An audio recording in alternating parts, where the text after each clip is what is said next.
one of the more difficult things to balance when you're thinking about the development process from a longer term standpoint, multiple months or multiple years, and the iterative part of the process where we want to make sure we take advantage of all the brains of everybody working on any given product, is to try and figure out how we balance some direction, some guidance, with the ability for people to explore and come up with beautiful new things that we had never thought of before. So the way we do it is by using a multi-tiered process, starting with a product vision or product line plan, which says, what are we thinking about doing with RX, for example, for the next 2, 3, 5 years out? Which customers do we want to think about?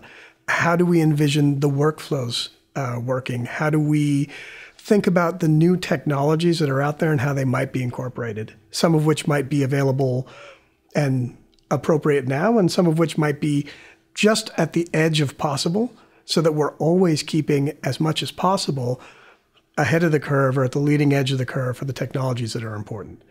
From there, you set out a vision for what the product could look like in multiple iterations. And that's a product line plan.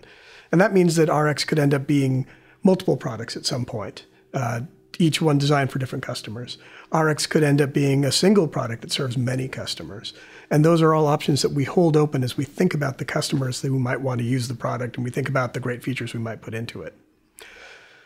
As we then zoom in a little bit and we think about 2015 or 2015 and 2016, we think about the segments of work that we can do and the packages of value that we can deliver to a customer.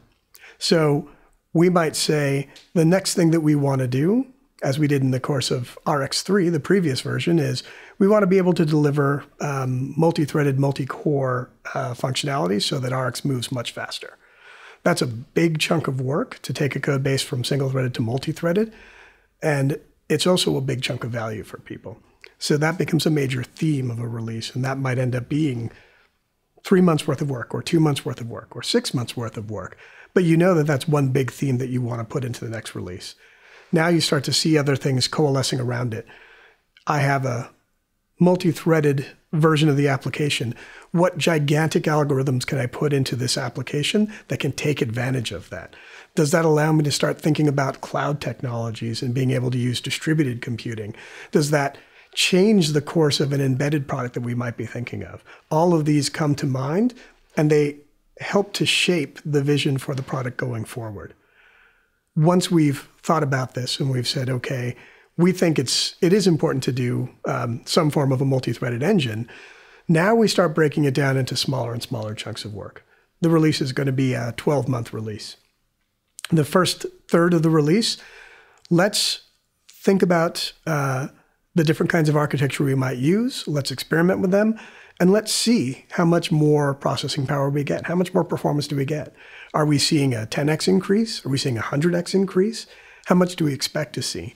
And there's where you get to see some of the really interesting emergent properties, where somebody comes in and says, I didn't think this was possible, but now that I've got a little time to look at it and work on it, I was able to accomplish this thing that nobody thought could be done. That then becomes part of that release, and it also helps to influence the plan going forward.